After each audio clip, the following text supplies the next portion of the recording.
All right, well, hopefully AirPods don't screw things up too bad.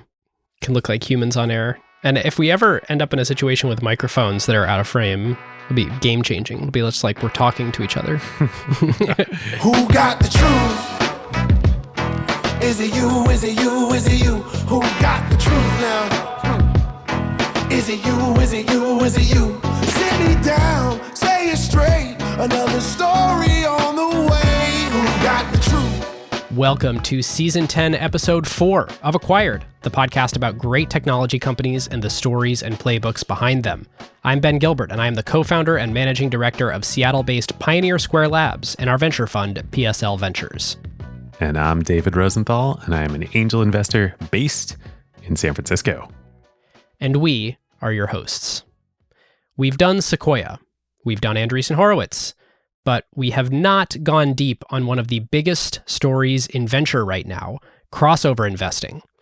We are watching hedge funds like Tiger Global and Coatue come all the way down to seed investing, and we're simultaneously seeing classically early-stage venture capital firms like Sequoia completely reinvent their structure to hold on to their winners longer, even as they become public companies.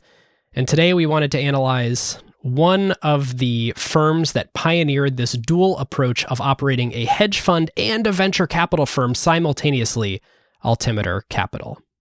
There has been so much change in venture in the last few years. More change, I think, in the last few years than in the decade that I was doing venture than watching it before.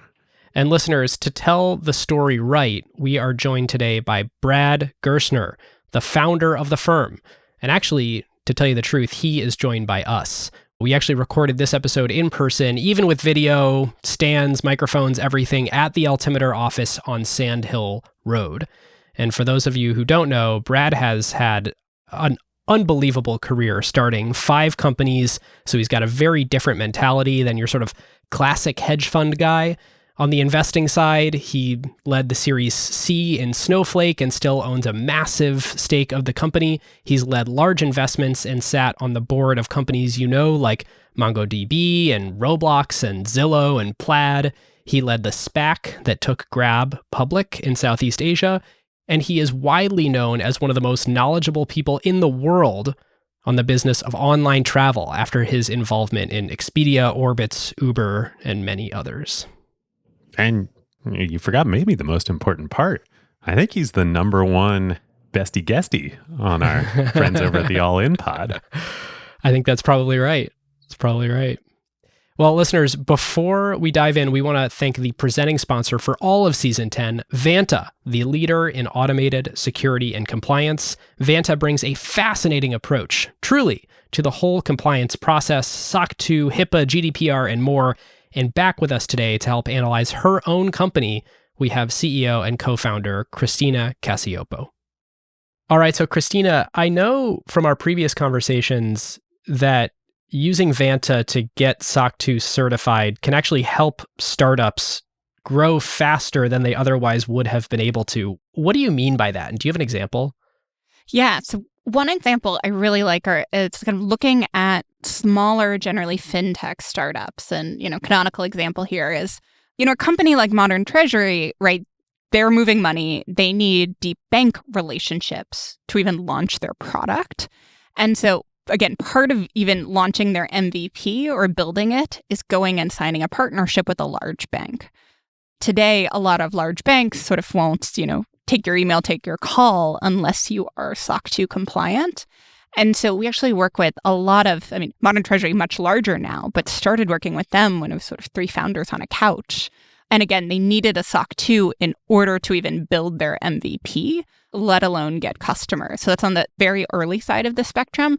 But actually, we have a lot of, again, early fintech customers that just need one of these certifications in order to even build their product.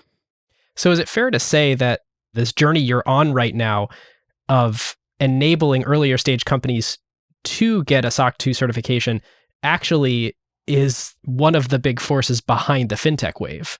Yeah, I think there is just a leveling of the playing field here, right? And this is a, compelling startup theme and investment theme, but I think Vanta is very much a part of taking something, in our case, compliance certifications, that had been onerous and making it accessible for the, 2 or 3 founders on a couch to go and do and let them accelerate their business and also just honestly compete with the larger incumbents who are able to have the 50-person compliance team that, goes and looks at screenshots every week to make sure everything is in good shape. Thank you to Vanta, the leader in automated security and compliance software. If you are looking to join Vanta's 2,000 plus customers to get compliance certified in weeks instead of months, you can click the link in the show notes or go to vanta.com/acquired. Get that sweet 10% discount. Thank you, Vanta. Well, we will cut over to our interview with Brad now, but please do know ahead of time that you can discuss this episode and everything else in the tech world afterwards with us at acquired.fm/Slack. Join 11,000 smart, thoughtful people like yourself. And we have some awesome new LP show content out there. You can search Acquired LP Show in the podcast player of your choice. And lastly, this is not investment advice. Do your own research. And now over to Brad Gerstner from Altimeter Capital. Tell us about your family and your dad's experience with entrepreneurship. Well, I grew up in a small rural town in northern Indiana near Notre Dame, first generation college. My dad had, classic immigrant story. His parents had kind of given up everything in order to help put their only child through college. He started at Northwestern. They couldn't afford to finish there, ended up at Bradley in Illinois, got an engineering degree. And long story short, 1977, I was born in 71. So 1977, he becomes a general manager of an auto parts manufacturer in, this small town that employed most of the people in the town. Is it a GM? Yeah, it was a supplier to GM, a supplier to Ford at the time. And remember, our auto industry was under assault by the Japanese auto manufacturers. You had double-digit interest rates and inflation, which for the first time in 30 years is all of a sudden a topic of conversation again. With the Fed under Volcker? Yeah, under Volcker. We had, you remember stagflation, the end of the 70s, which was low growth, high inflation. And for some reason, so there was an acquirer that came along to buy this plant. They needed to get my dad and the workers to go along, with the deal. My dad said he could deliver the workers so long as they agreed not to lay anybody off. Of course, they said they would do that. 3 months later, they were going to lay off all these people. And in this small town, your word's your bond. And my dad just couldn't live with himself with that outcome. And so in a fit of lunacy, decided that he was going to start a competitor. He knew nothing about starting a business. There was no such thing in that part of the world as venture capital.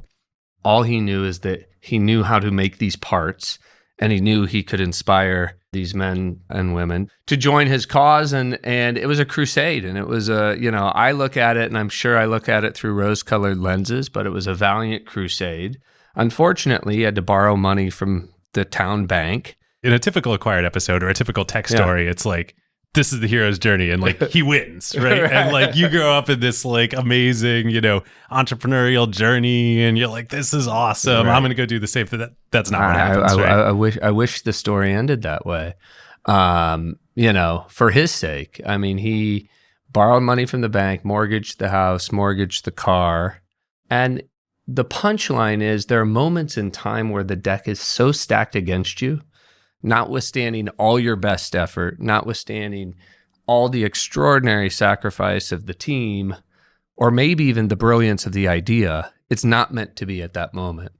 And in venture capital, if you fail, the risk is largely on the venture capitalist. I mean, in Silicon Valley, failure is on the part of the founder so long as you conduct yourself in a way that's honorable. It's a badge of courage that you gave it a go. And we have an institutional structure where the venture capitalists can withstand that loss because they have a portfolio that they can, cushion that with. So I often, young founders will come in and say, well, I just don't know if I can take the risk. They just graduated from Stanford. They have no student debt. Yeah. They're getting money from a venture capitalist. If they fail, they don't have to pay the money back. If they win, they get, a huge upside. If they're at the stage where they're actually taking money from a venture capitalist and they have a term sheet and that, that's going to happen for them, You've already won. The personal risk there is extremely Well, I low. say there's no risk. What risk are you talking about? The risk is have a young family, mortgage your house, mortgage your car, double-digit interest rates and inflation. The business goes under. My dad loses his health. He loses his house. He loses his marriage, right? That's risk. Yeah. Right? And the beautiful thing about this country is, we have created a system where we encourage risk takers. Unfortunately, in 1980, in the middle part of the country in a small town, my dad refused to declare bankruptcy. He would work the rest of his life trying to pay back that money because it was his word that he gave to the people who lent him the money. And so I think about that when I hear from entrepreneurs, or when I even think about the risk associated with starting Altimeter or starting the other companies I started. It's really not risk relative to the risk he undertook. So I grew up around an entrepreneur, but it was not a heroic entrepreneurial story. And my grandfather, my father's father, basically forbade us from becoming entrepreneurs. And he said to the 4 grandchildren, you can become professionals, doctors, lawyers, architects, but please don't become entrepreneurs. And so I felt like I owed that to him, even though I felt I was always kind of starting little enterprises in high school and thinking that way. My brother did in college, but I went to law school.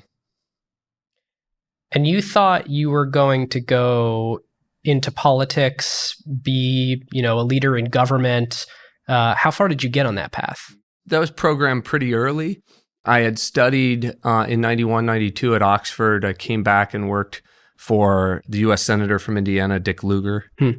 He was chairman of the Foreign Relations Committee at the time. We were denuclearizing Russia at the time. It was a pretty heady moment in time with a senior statesman, Rhodes Scholar, incredible human being. Honored to work with him, stayed close with him. And so when I graduated from law school and I went to work for a big law firm, I got a call from Senator Lugar asking me, I don't know, I must have been 26 or 27, if I'd accept an appointment as Deputy Secretary of State in Indiana. Evan Bayh, who went on to become governor and senator from Indiana, started there. So it's kind of a known launching pad into Indiana politics. So I became Deputy Secretary of State and, faced this fork in the road that I was either going to run for Secretary of State or I was going to go try to make some money. And I concluded, having grown up around a family that struggled for money. In fact, my grandfather said, we don't have money problems, we have lack of money problems. I've heard you talk about this before. Is it fair to say that you didn't want to go raise money to run a political campaign? The idea of groveling for the rest of my career for money just didn't sit well with me. Kind of a loon, but somebody I admired was the 1991 campaign of Ross Perot. And he, spent tens of millions of his own money to go on television in kind of a goofy way with poster boards and rail against the national debt. And I thought, nobody owns this guy. And Perot, people forget, he dropped out of the campaign 3 weeks before the election. And I think he still got 17 or 19% of the vote. He was an entrepreneur himself, right? He started EDS. EDS, yeah, electronic data systems. And I wouldn't say, there was a lot about Ross Perot I don't know, and it's not an endorsement of his politics, but it was. But seeing that, it was a reminder to me. Guy. It was like, okay, I can either shake a tin can for the rest of my life, but like others who came before me, I said, hey, I'll go back to business school. Maybe I can make, a little bit of money. And so the plan was go back to HBS. How did you decide on wanting to go to HBS? Did somebody inspire you or encourage you to do that? It's a slightly embarrassing story. Like I didn't really do much research. I remember taking the entrance exam like the last day, scrambling to fill out the application. In fact, I didn't even finish the application because I ended up getting an interview. And I remember the person who interviewed me said, this is a unique situation. I can't say that I've ever interviewed somebody who didn't have time to complete the application. And so he started with, why didn't you have time to complete the application? You're like, I'm Deputy Secretary of State right now. I went through it and it wasn't, it was just, I decided late and I was working my ass off, but I said, now's the time. And we went through it. And so, that's a different outcome to the same story for Warren Buffett. of he wanted to go to Harvard Business School. And he was so sure he was going to get in. He didn't complete the application, was sure he was going to get in. And of course, he didn't get in. And then he had to scramble, and that's how he ended up at Columbia. And of course, the rest is history. When I was in high school, one of my first, I worked and was going to school at the same time. And this was after this episode with my father. And the part of Indiana that I'm from, they make all the RVs and conversion like vans in the country. So I ended up with a job as kind of the right hand, little chief of staff, go do anything I asked, of a guy named Pete Legal. And Pete Legal was starting a RV company. And I worked for 2 years for Pete. He had me doing everything, in the accounting department with the CFO, out on the line helping to run purchasing for the Sierra RV line in 1987. Here's the interesting thing. Pete went on to build the largest RV company in the world that he sold to Warren Buffett. And Warren has written a lot in his annual letters about Pete, who's just a legend of a human being, was a great inspiration to me. And it was funny because ultimately I became fond and friendly with Ted Weschler, who works alongside Warren, and we worked on some deals together. And the world. We're going to talk about a deal that you worked on together in just a little bit here. It really came full circle. I have the same personality characteristic that you do around an aversion to asking people for money. And in fundraising for politics, I can see how that would be especially hard. I mean, you've raised, I think, literally billions of dollars over the years for Altimeter. What is it about the way that you fundraise now that hits differently in your psyche? I had the feeling at the time, and maybe it's just because at that point in time, I didn't believe in myself, perhaps the way I believe in myself now, but it felt like a very personal ask. Like, give me money for my campaign. Now I am a steward. I am a fiduciary on your behalf. And I believe I'm going to make you a lot of money. And we have made a lot of money for our LPs. And if you could see the letters we've received from university endowments, from foundations, from family offices, and the transformative things they outlined that we allowed them to do, free education, dramatically more scholarships, whether it's the environmental causes, whether it's immigration causes, whether it's inner city schools.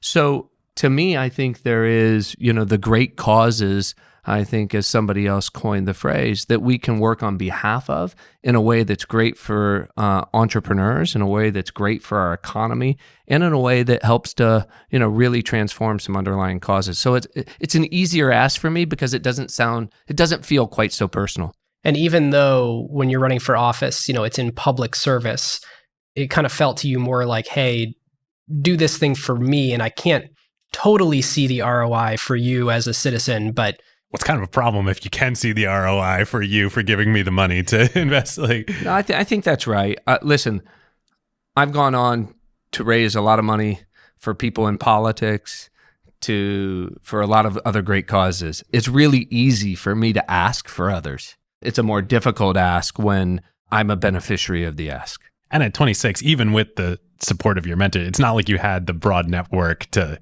have so many people go ask on your behalf. Okay, so you get to HBS, you get hooked up with two guys at HBS, David and Joel, who would go on to start General Catalyst. They themselves weren't people that you were like, oh, it's obvious you're going to start a venture capital firm, right? Quite the opposite, but I love them both dearly. Let me rewind just a little bit before that. 1989, I really start, getting enamored with email networks, working in Prodigy and following AOL in the 90s, really interested in investing. 1996, I'm graduating from law school. Now, my grandfather, who I mentioned, left me $25,000 when he passed away. And I day traded that $25,000 to put myself through law school and business school. And I took the Series 7 because I thought, man, maybe there's something these people know that I don't know. I want to know the dark secrets of investing. And then I realized, wow, none of these people know anything. That's the dark secret. Right? The dark secret is there is no secret. So 1996, when I'm graduating from law school, I also have this aha moment, like so many people did with the Netscape browser.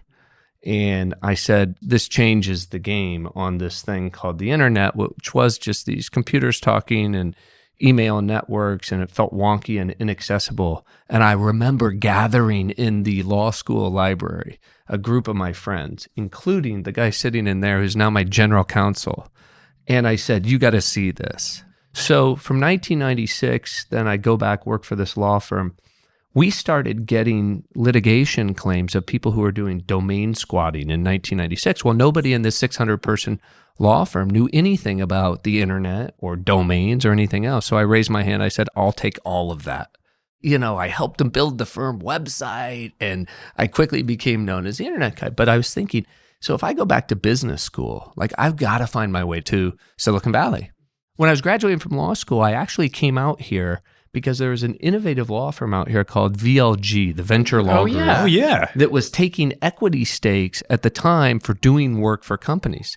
So I literally got on a plane. I flew out here. The office was right next to the Rosewood across the street. I just walked into their offices and said, hey, I'm looking for a job. Now, they didn't have a job for me, but, it started to demystify this place for me. And business school was going to be my pivot, my off-ramp to coming out here. So I go to business school in 1999. I mean, this is peak, right? And, McKinsey and Goldman couldn't get anybody to show up at their interviews at HBS in 1999. Because all your classmates are just so gaga for Every internet. classmate is going to start a company. Every classmate's going to work for a startup. Consulting firms were, being started that were internet only. It was really an interesting moment in time. Now, again, I'm day trading CMGI out of the back of my finance classroom, knowing that this thing's going to zero, but I'm going to ride it while I can. And is that like E-Trade, or how are you day trading at that point? Yeah, we had Bloomberg terminals right outside the classroom. I had a Fidelity account, actually, and I would do my research on the Bloomberg, and then we'd place trades. Listen, I was what's known as a poet. I mean, I'm a lawyer from Indiana. Show up. I had never run a spreadsheet in my life.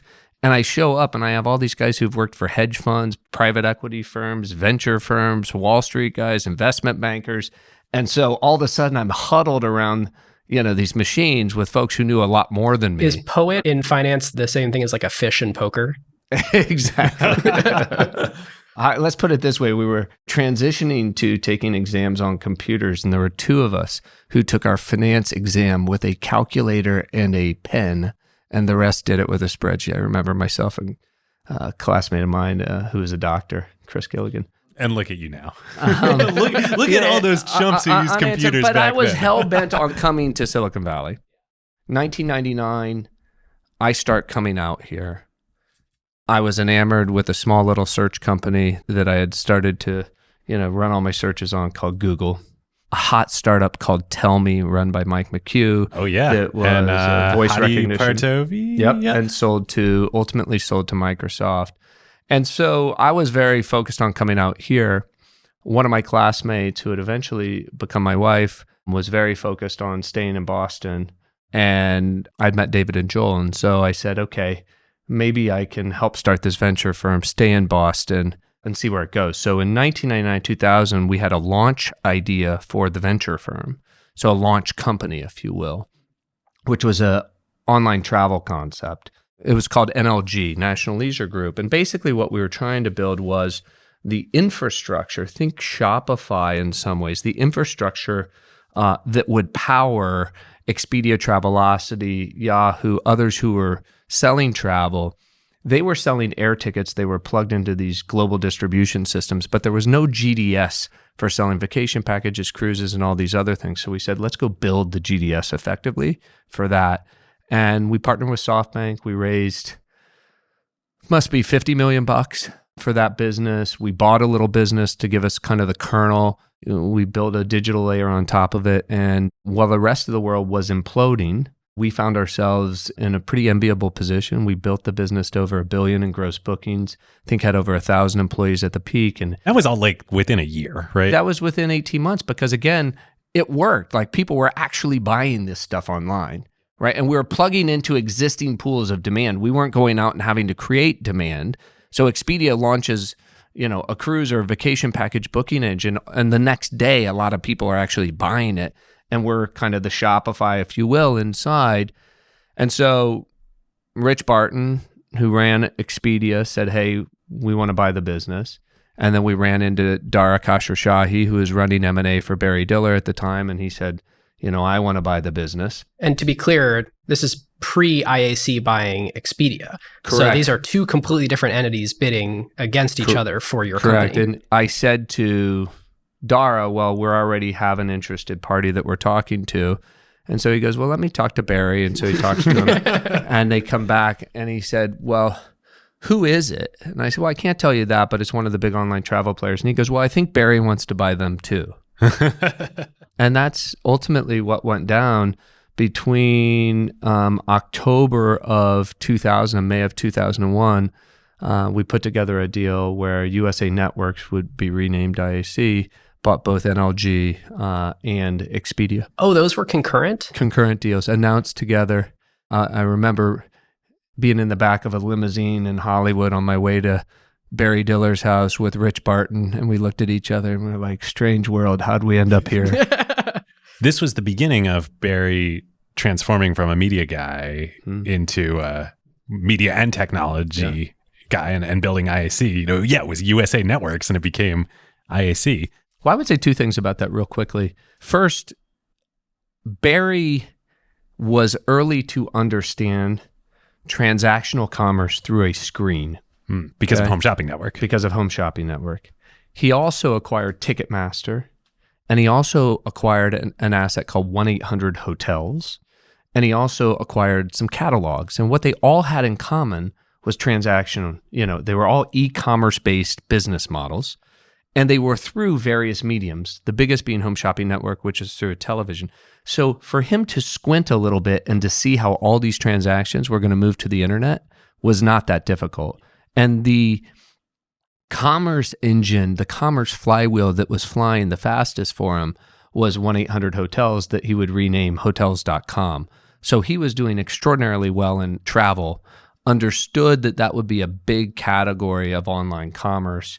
And I remember very distinctly him talking about, commerce through all the screens. And that was in, 1999, 2000, before most people saw it. I think this is such an important thing to realize about the dot-com bubble, because everyone looks back at it and makes jokes, but the consumer behavior was there. It was a objectively better way to transact in all these different mediums. And the bubble burst because it was a speculative asset bubble, and capital went away if you didn't have a business model. But for those who did and who could, be free cash flow positive, this is where all the demand was going, and that never went away, right? Could you feel that in the moment of like, people still want to do this as long as... I can't say that I did. I was really worried about, you got to remember the size of the bubble bursting, the change in risk premiums, right? And then the events of September 11th, 2001, they were all so compressed.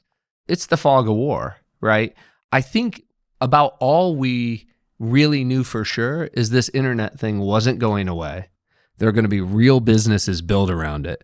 But it was very unclear when you would have the capital required to build the businesses, where the capital was going to come from. And in hindsight, it seems pretty simple, but I would say 2001, 2002, 2003 turned out to be a gift, but that's a slog, right, when you're going through it. Yeah. I look at business models today that have, negative unit economics, negative gross margins, raising money at super high valuations.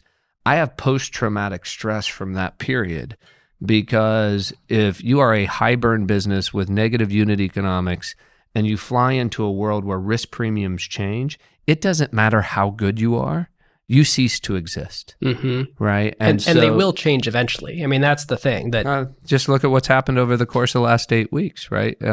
Growth multiples are down 50%. Risk premiums have changed dramatically. There are a lot of businesses that are in the category I just described that aren't going to make it. So the natural thing to decide after all this is that you're going to go be a public markets investor, right? But part of why we wanted to, hey, it's a great story, but also like what Altimeter ultimately becomes, and this, you guys, I think, are maybe the purest play example, certainly one of the first, if not the first, life cycle investor it was just not at all obvious that you should go join a hedge fund at this point, right? Like, how did that happen? Yeah, I mean, so there's a little bit more in between, so September 11th happens, which is, a really catastrophic event, particularly for our company that was an online travel company. And so we negotiated kind of this soft landing with IAC. I won't take you through all the trials and tribulations, but it was a good outcome for General Catalyst. I thought I was going to go back and join David and Joel. I knew they were two extraordinarily special human beings and they were going to build something really big. But I had kind of been bitten by the startup bug. A friend named Bejo Samaya, who now runs Lightspeed in India and Southeast Asia, had an idea. And it effectively was, think of Yelp pre-Yelp. And so Bejo and I started this business. We bootstrapped it, had a bunch of venture capital term sheets for a variety of reasons, didn't take them. And we sold that business a couple years later to a public company in Seattle. And again, in the first transaction, I had worked really hard at NLG, and I think I walked away after being the CEO and helping put the deal together with $1 million, which for a poor kid from Indiana, that was game changing. But by Silicon Valley standards today, people would be like, what, are you, Poor Brad. Are you clueless? There was a lot of work that went into that. The second business I started with Beige, I think I owned 40% of the business when we sold it. That was 4 or 5x the outcome. And then when I thought about what I wanted to do, I had two competing ideas. One was another operating business. Like if you're an entrepreneur, you have these ideas, you have to get them out of your crawl. But what I really thought that I was better suited for was investing. And a person who made this clear to me was Rich Barton. And Rich one day sat me down and he said, "I don't think you're a great entrepreneur." And I said, "Rich, that's so insulting. Why?"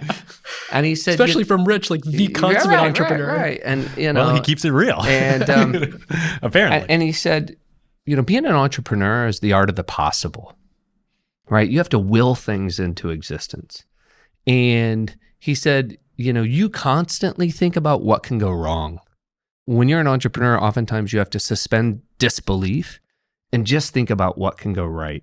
And he said, but as an investor, investors think about distribution of probabilities, not possibilities.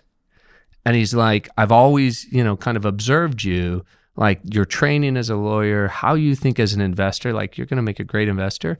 And so I was like, you know what? He's right. And the best investment business model, right, is kind of this venture capital hedge fund business model. I thought there was going to be a lot of disruption occur in that business model. And also, so when you say this business model, this venture capital hedge fund business model, until what you and now several others have done, that was not a business model. These are two completely different types of businesses. Correct. I'll hit that in just a second. But I wanted to start a business and I said, I will start, I think I can build a better version of this model. At the time, if you really rewind the clock, Warren Buffett, right? I don't know what year it was, 1955, when he started his hedge fund. He did both publics and privates, right? He didn't distinguish. He just sought out great investments. Paul Reeder, who started Park Capital, was doing private investments before Brad Gerstner showed up. Seth Klarman at Baupost was doing private investments, before we coined the term crossover, right? David Abrams in Boston. So I had a lot of legendary investors I looked up to that they never thought of the world in crossover, but they thought the world, there wasn't this artificial constraint that I can only invest if you're pre-IPO or you're post-IPO. What did private investments mean to them? Did it mean what we think of, or did it mean something else? Well, I would say for them, private investing was maybe buying auto dealerships or newspapers or textile companies or whatever the case may be. And as you know, in value investing, which was really the rage of that couple of decades, it was I'm going to find a company with a bunch of free cash flow. I'm going to use that free cash flow to go invest in things that actually have higher returning characteristics. Paul invested in that first company, NLG. He was on the board. We got to know each other quite well. He saw me day trading in companies like Priceline, and he thought, this is interesting, a CEO who actually is also an investor. So, I remember him saying to me, you ought to come work with me someday. And so after we sold that company OpenList, I showed up and I said, hey, I want to come work with you. I can run the technology part of the business. You don't have a technology business. I'll build a technology business, both public and VC, okay, which is consistent with historically what you've done. And I said, if I like the business, I'm going to start my own. So you don't have to pay me. Make me an apprentice. All I ask is that we have lunch together every day and you teach me the hedge fund business. Yeah, you'd made a couple $1 million at this point. So Right. So I mean, I didn't have a lot of money, but again, like. And did he take you on that deal? He said, "Oh, great, you can quote unquote work here and I won't pay you." The funny thing is, he did say, kind of come apprentice. Yeah. And I think I was 2 weeks in, and he said, "This is ridiculous." He said, "Okay, I'm going to pay you. You're going to do this." And I will say it was one of the most extraordinary mentor-mentee, journeys over the course of the next 2.5 years. He's a legend. He doesn't get the credit he deserves.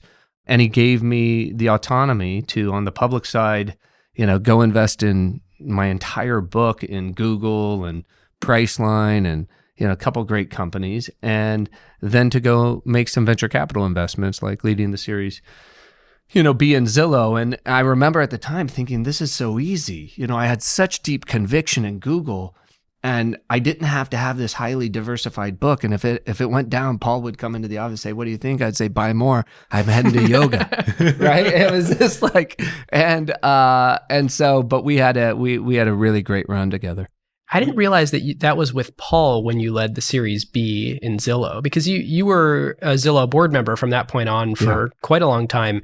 Did you stay on the board of Zillow sort of as an independent even after leaving Paul's firm and starting Altimeter? No, I left the board. I don't know if it was exactly contemporaneous to that, but about that time, by the end of 2000, I mean, listen, I learned so much from Paul, and all kidding aside, the idea of portfolio management, risk management, Paul didn't call it essentialism, but, running a simplified, concentrated portfolio around your best ideas was something that I may have been constitutionally predisposed to believe that anyway, but we were just very symbiotic in our thinking about how to manage portfolios. He couldn't have been more supportive. And so I learned through some pretty heady times with him. And then at the end of 2007, I, kind of said to him, I think I want to do my own thing. You led the Series B in Zillow as a crossover hedge fund. The idea of crossover, existed, as you said, in not necessarily in tech and other, domains, but also in tech with TCV and others. They were not leading Series Bs in companies that like that was. Because a Series B at that point in time is what, $10-15 million? I mean, it's not a 50 or 100. Yeah, that's right. I think I'm trying to think the check size. We may have put in 20 to 30 million bucks, and if I recall, it was a couple $100 million valuation. Listen, to his credit, and another OG, Jay Hogue, who started TCV, was already in Zillow by the time I came into Zillow. Wait, right? he came in the A with Benchmark? Yeah. Maybe it's, the nomenclature. I don't know if one was a C and an A and a B, but those were the first 3 rounds of institutional capital. And, Jay had a relationship with Rich from his days at Expedia. Yep. I obviously had a relationship with Rich. We knew he was a special entrepreneur. I knew Bill as well. And so it was a big idea. It was a special collection of people out of Expedia led by Rich and Lloyd. But I remember at the time talking to Jay about, like technology, crossover ventures. Like, you are the guy, to do, crossover. And I remember sitting him down and saying, this is what that's the winning model. Like, that's really the winning model. Now, I was coming at it, with a more, I think, clear idea of public pool of capital and venture pool of capital. TCV had evolved into almost more of a later stage, venture firm, right? That held some public positions, but didn't have a hedge fund per se. So I think I had a slightly different view, but credit where credit is due. Their vision for where the world was going was ahead of their time. Okay, so it's 2008, end of 2007, beginning of 2008. You tell Paul you're going to go out on your own. You just keep nailing this time. Yeah, you're just really the whole world's going go, and just in case it falls off the edge. I wish I was nailing it. I got married at the end of 2007. We had our first child on June 3rd of 2008. I remember, the world cracks were shown in August 2007. Like, whenever you look at these stock graphs, they look at like they're generally stable, but man, the number of days of lost sleep. But I remember saying to Michelle, we didn't have that much money. We were living in a few thousand square foot kind of subterranean apartment in Boston. We were having our first child. And it was clear the world was getting tougher by the summer of 2008. And I said, I think I'm starting, I'm going to start my own firm. I'm going to tell Paul. And let's just say that when you're nursing a baby in September of 2008, October 2008, I have CNBC on. It's like you just want to find the wastebasket to get sick in. And I'm launching with no money. Because you had a bunch of commitments and they dried up, right? Right. So at the end of 2007, the track record had been good. And, so I talked to some university endowments, foundations. Now, I didn't know this world at all. Like, I didn't know the world of LPs at all. But I talked to a few people and they're like, hey, we'll give you some money. And so I thought I was going to launch with 100 to 200 million bucks. But it was clear by September, October 2008, people thought the financial world might be over forever. And it's hard now. It's been a good century or two. It's hard. It's hard now to like put ourselves back in those shoes. But when you think like people thought Lehman, Morgan Stanley, Goldman Sachs, we're all going to collapse, right?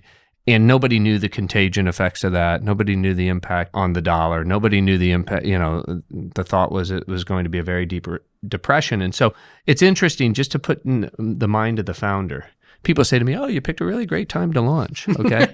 I can assure you. I was saying it, sarcastically. Yeah, like I was not. It was, in fact, one of my advisors who runs a big hedge fund. What's a big hedge fund to you? Oh, he ran a multi-billion-dollar hedge fund at the time.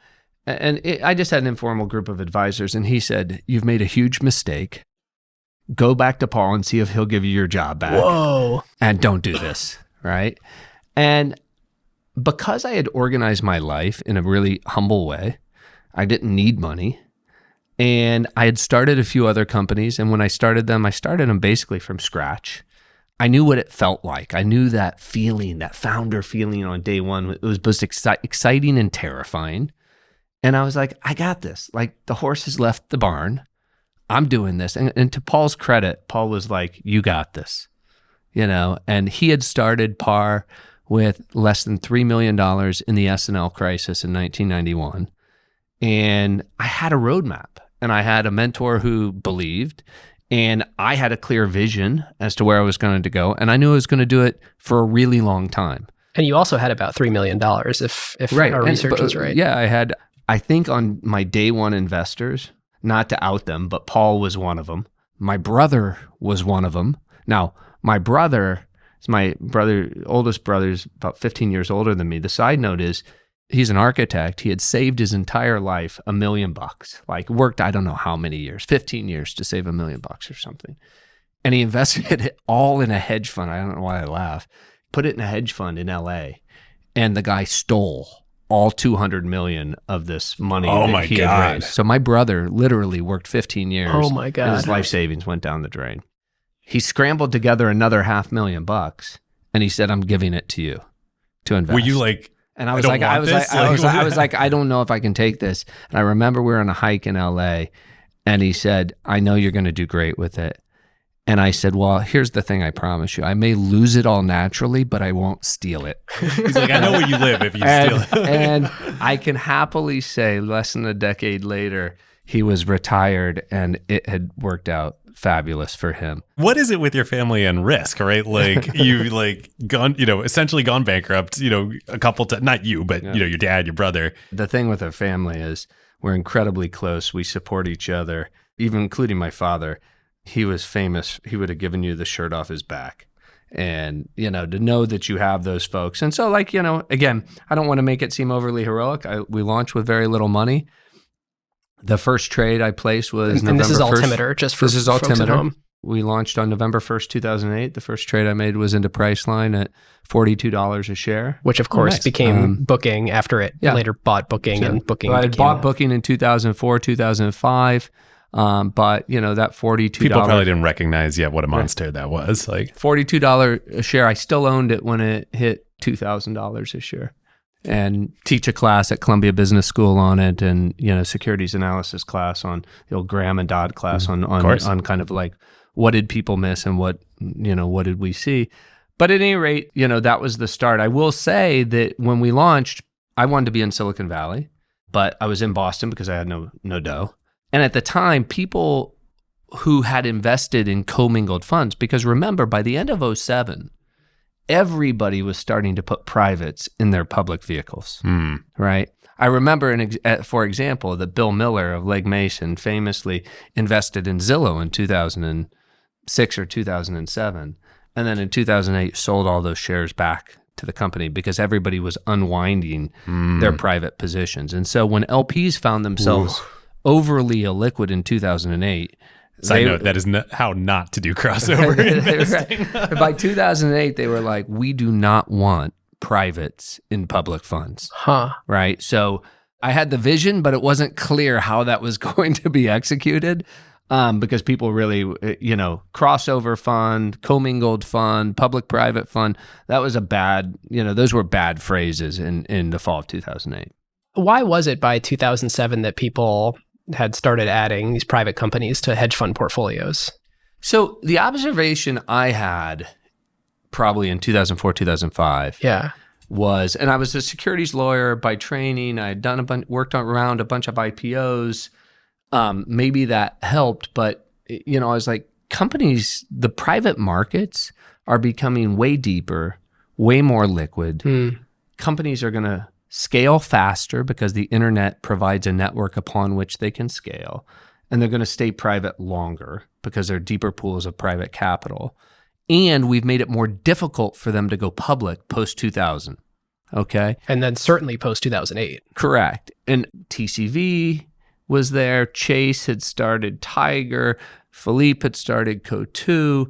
So we started to see examples of hedge funds that were really smartly, I think, starting to do some private investing. And I thought, I want to build the best crossover fund in the world that's based in Silicon Valley, built by a founder, right? And I thought that was my differentiator, right? That I had a network in Silicon Valley.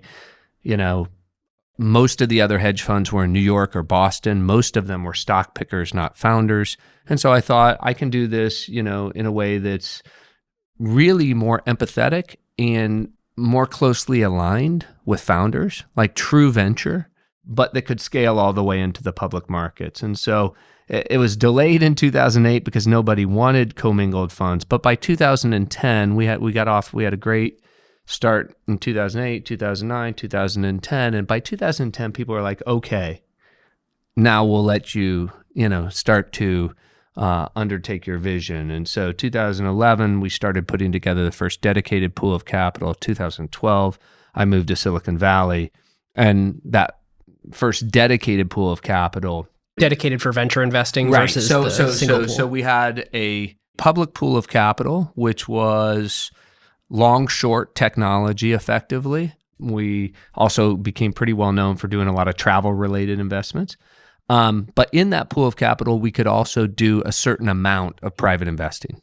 But we realized that for the venture and growth opportunities that we saw, we needed a longer duration pool of capital. The strategy makes sense, and history has obviously shown that. But how do you trade off? Like, if you're running a public book, you probably want to be pretty close to fully invested. For privates, you need dry powder.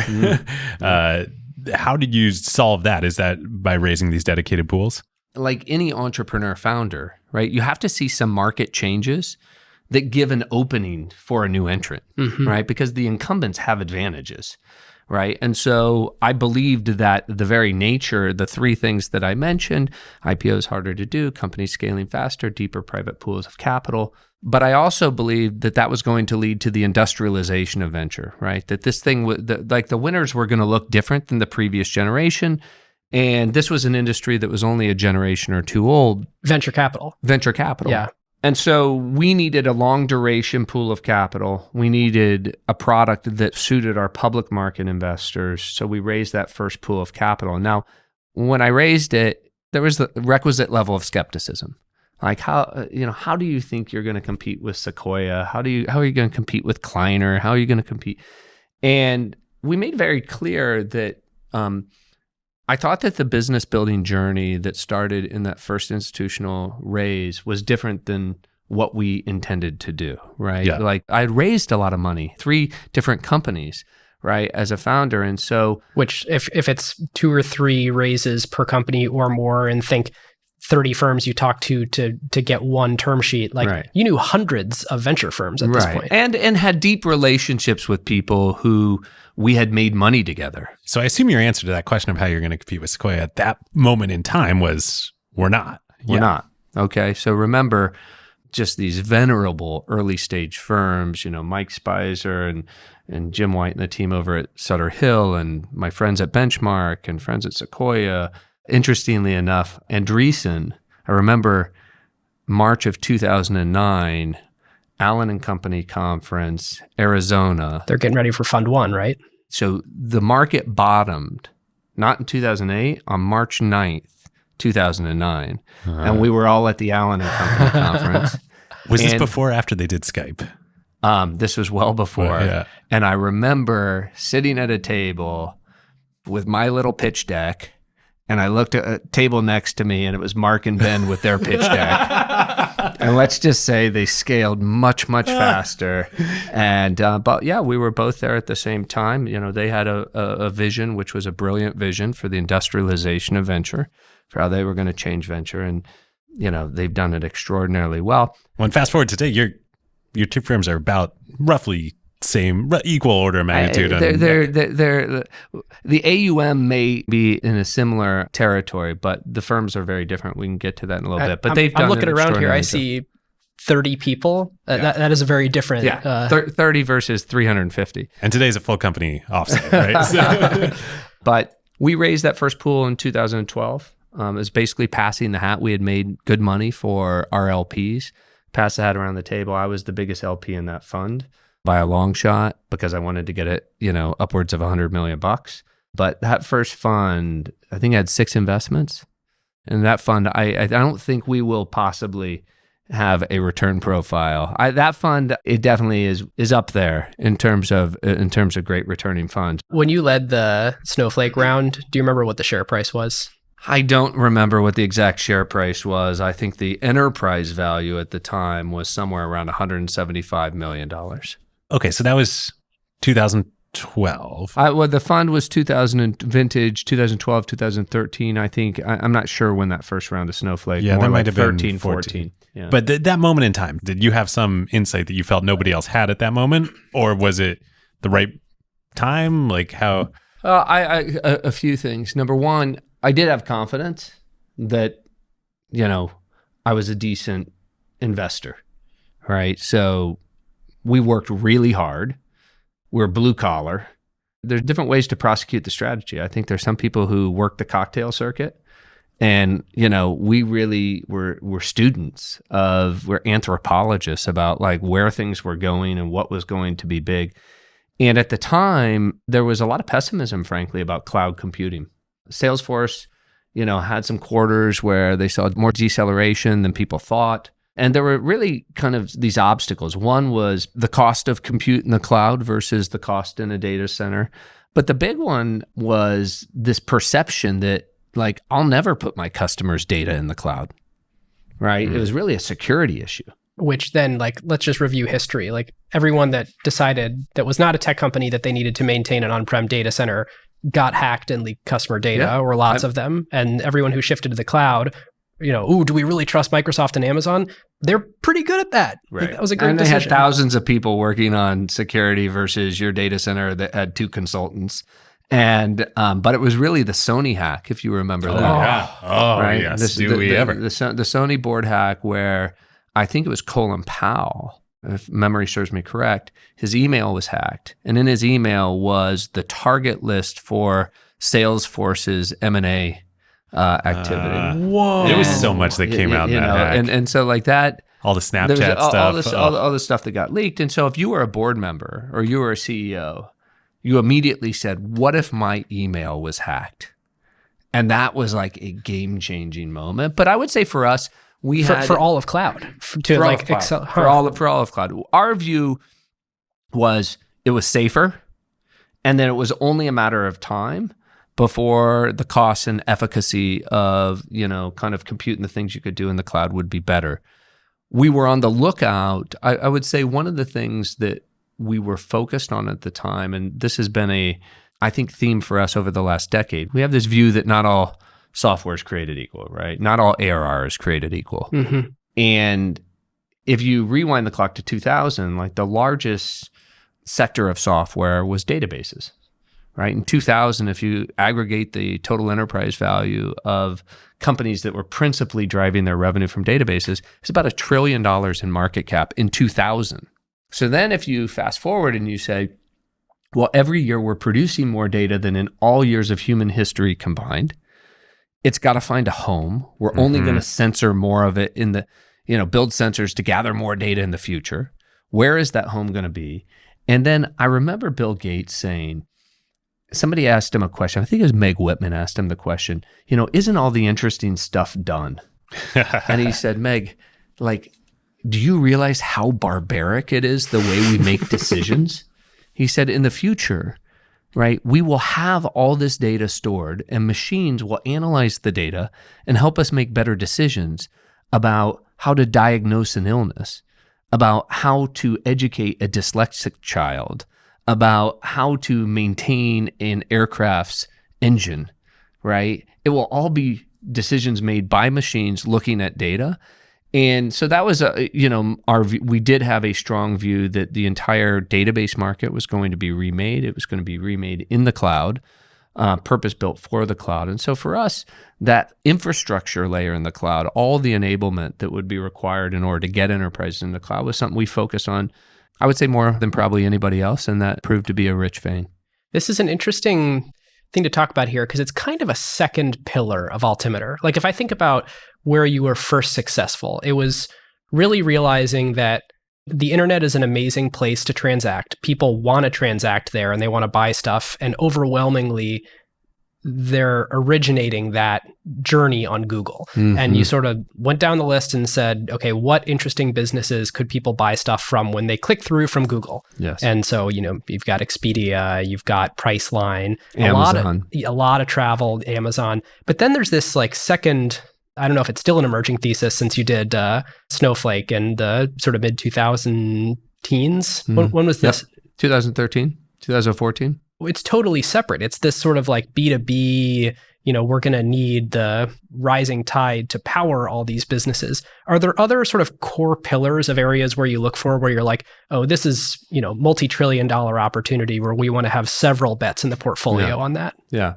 One of the things you correctly identify, which is, I think that unless you have an architecture, unless you have, unless you deconstruct what's going on in the world and try to understand the theme, the human behavior that's driving these events, then you just have a bunch of data points that are disconnected. And as an investor, our job is to look at these complex fact patterns and try to make sense out of them.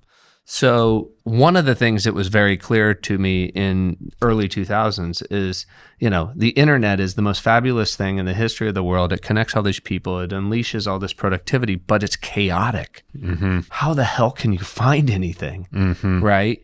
And so those who could organize it. So if you think about that decade was the decade of search, horizontal and vertical search, right? Booking.com was a vertical search company.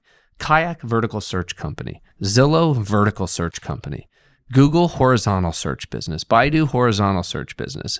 And then there were these e-commerce businesses that were the beneficiaries, right? They learned how to tuck into the underbelly of the discovery engines, right? So that was an investable theme for a decade, right? Google's desktop search, I think, didn't go negative until 2012, maybe the fall of 2012. That's when there were fewer people searching on desktop, on a year-over-year basis because people were switching to their mobile devices, okay? Which has a totally different entry point. 100%. So as the anthropologist, what did we do in 2010?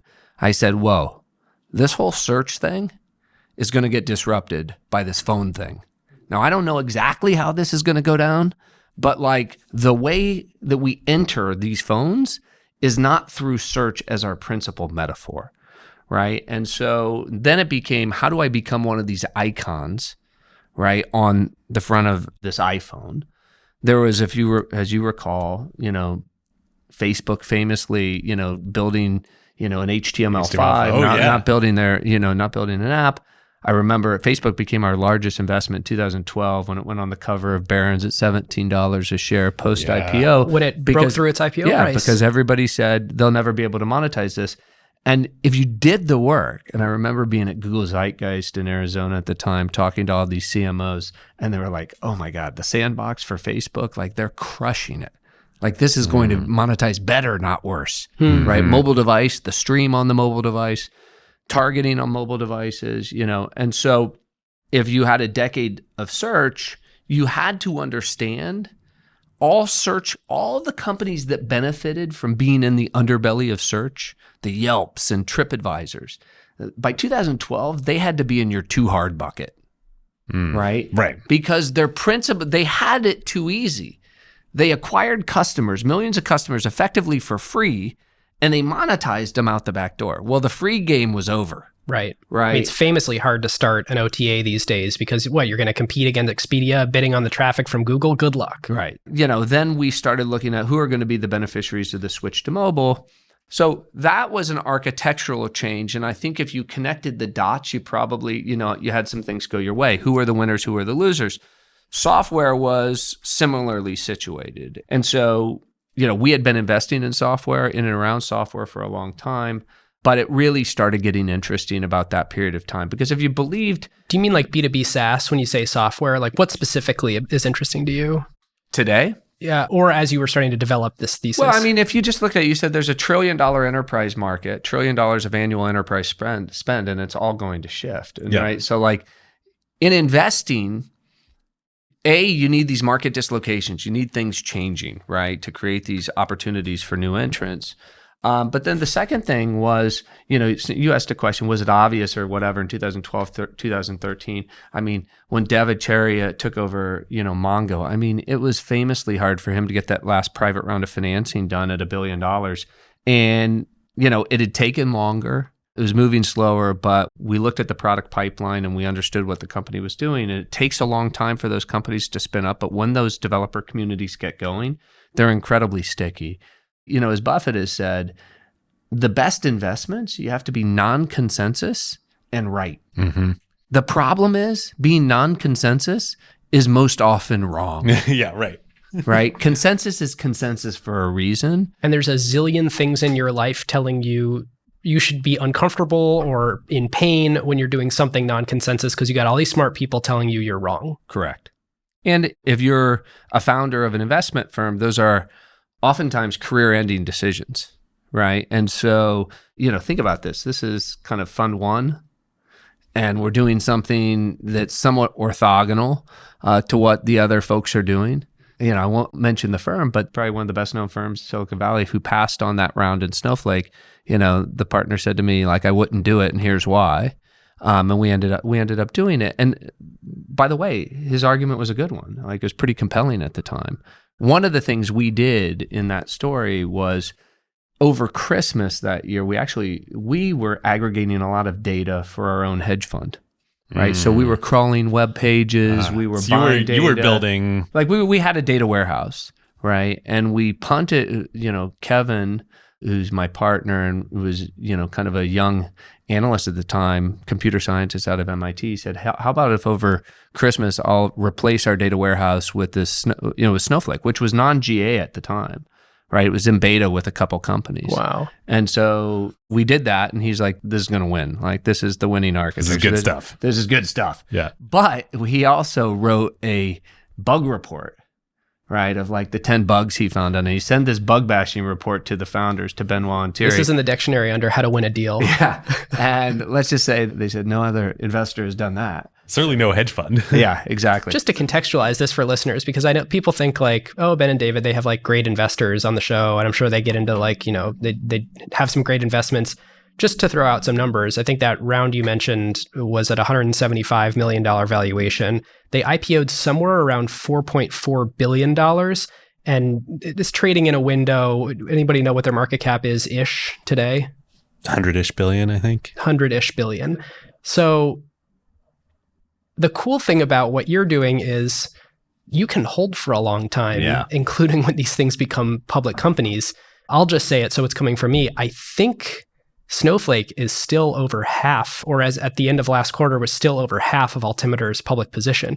It is unbelievable, both from a returns perspective, but from a conviction perspective, to stick with founders with that sort of founder mentality and this longevity this long. I mean, I think that's the unique thing about this kind of capital platform. Yeah, so I would say a couple of things. One is, it was an extraordinary investment, but it's also just an extraordinary partnership, right? Its founding CEO, Mike Spicer, Bob Muglia, Frank Slootman, Mike Scarpelli. I mean, these are deep relationships that become really important friends. You work really hard through a lot of tough issues. And when it's all said and done, the incremental dollar isn't going to change the answer. But working side by side and building something that like you're extraordinarily proud of, it's what motivates me. What I would say about that investment is for our venture investors, I don't know what it was at the peak, but I talked about two different pools of capital. On the venture side, those are 10-year funds. So last year we distributed an extraordinary return and a game-changing return for a lot of our partners.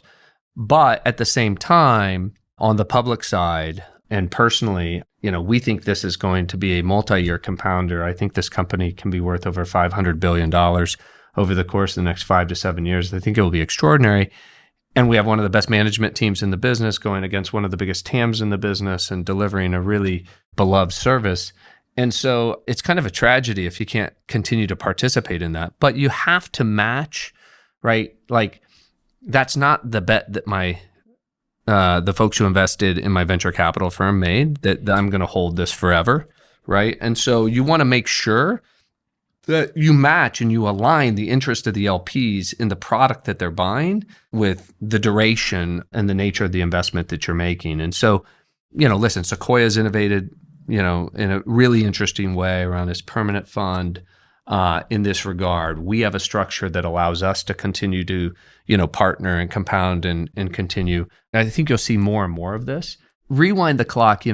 I started investing in Priceline when it was less than $1 billion enterprise value, right? Today, it's upwards of $130 billion, right? So they went public, or you could buy them in the public markets for less than $1 billion. Yeah, that would never happen today. Right. Salesforce went public at $850 million. Amazon, right? I think, was sub $500 million. And so I wouldn't say never. In fact, I hope that we start to see a return of earlier IPOs. It's great for the public. I think it's great for retail investors. I think it's great for companies. They need the discipline. Having companies running around with billions of dollars on their balance sheet and, decacorn valuations and not the discipline of public markets, to me, is not a great thing for the company, for the employees, for the founders.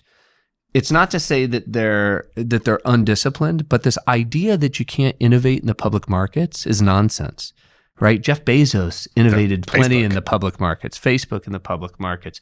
Look at what Mark Benioff has done in the public markets. And so I think that the public markets not only is an important source of capital, but it provides a source of discipline. Scarcity leads to ingenuity. I hope that one of the things, we'll talk maybe a little bit about our capital markets business, but I hope one of the things that we bring back to the IPO market is that companies don't feel like they have to wait until they get to 100 million or 200 million or 500 million of revenue in order to go public, right? I mean, just look at the crypto market if you want to know the appetite of the investing public to invest in speculative assets, right? And we used to allow retail investors and others like myself to put myself through business school investing in CMGI, right, before, while it was still venture risk in terms of its orientation. But we've largely deprived the public markets of that today. And we may say that makes it safer, but it also means that you're not going to see those 100x investments. So if you have a pool of capital, if you're an LP or you're a GP, and you want to think about this, ByteDance we invested in at $10 billion, okay? Today, it's marked, somewhere between 350 billion and 500 billion, depending on which crossover fund, you look at. Imagine that. Over $300 billion of value creation, right? That goes to the Sequoias, the Altimeters, the GAs, et cetera, of the world. And no retail investor has access to that. Like, it's just not fair. That's not a level playing field. We don't like that. That's not a great outcome for folks. And it's not to say that we should force companies to go public earlier, but we should reduce the friction, give them access to the capital markets, and give retail investors the opportunity to participate in the upside of these companies. All right. For our second sponsor of the episode and all of season 10, big thank you to Vouch, the insurance of tech. Whether you're bootstrapped, seed stage, growth, public, or anywhere in between, with Vouch, you can go online and get next day business insurance for your company in as little as 10 minutes. It's literally the same experience as buying car insurance through Geico, and that is totally freaking amazing that you can get business insurance for your startup that easy. Vouch has great clients like Pipe, Neighbor, Middesk, and of course, Acquired, so you will be in good company. Fast forward to the Insurance 101. Lay it on me. What are we learning about? All right. Today's Insurance 101 from Vouch, we're going to talk about the first core coverage that most tech companies are likely going to want in addition to general liability protection, which is errors and omissions insurance, or E&O. E&O is insurance that protects you from, you guessed it, errors or omissions caused by mistakes in your product or service that result in damage to your users. Now, a few years ago, you might have said something like, that's impossible. We make free software. It can't cause any damage. And well, obviously that is no longer the case these days. Just look at the Robinhood GameStop situation or Zoom bombing or anything on Twitter. Humans, it turns out, are pretty good at damaging one another on the internet. And that's just free platforms. The risk is even higher for paid software. Say you're a SaaS company and you win a customer by sharing a big new feature on your product roadmap, and then you don't end up shipping it on time, and your great new customer hits you with a lawsuit for misrepresentation. This stuff really happens. And the average settlement for an E&O case is $140,000, not including legal costs. So yeah, you definitely want insurance for this. Yeah, David, is there a way I could like pay someone to sort of like take that risk off my books and sort of like, I don't know, just smooth that out for me? Indeed, there is. And according to them, and they are right about this, the best time to get E&O coverage is right before launching your product. And of course, going with a high quality provider like Vouch ensures not just that they'll pay the bill at the end of a case, but that they'll partner with you along the way to a successful resolution and take what otherwise would have been a huge amount of brain damage off your plate as a founder. Vouch is the best. We love them. You can learn more at vouch.us/acquired. And all Acquired listeners, if you use that link, you'll get an extra 5% off your coverages. Thanks, Vouch. I want to get your opinion on an interim moment. Back to that first fund in the 2013, 2014. Feel free to argue with me on this. But you said in fundraising, I'm not competing with Sequoia. I'm not competing with Excel and the like. And you weren't. That Snowflake round, that Mongo round, those firms weren't leading those rounds. Correct.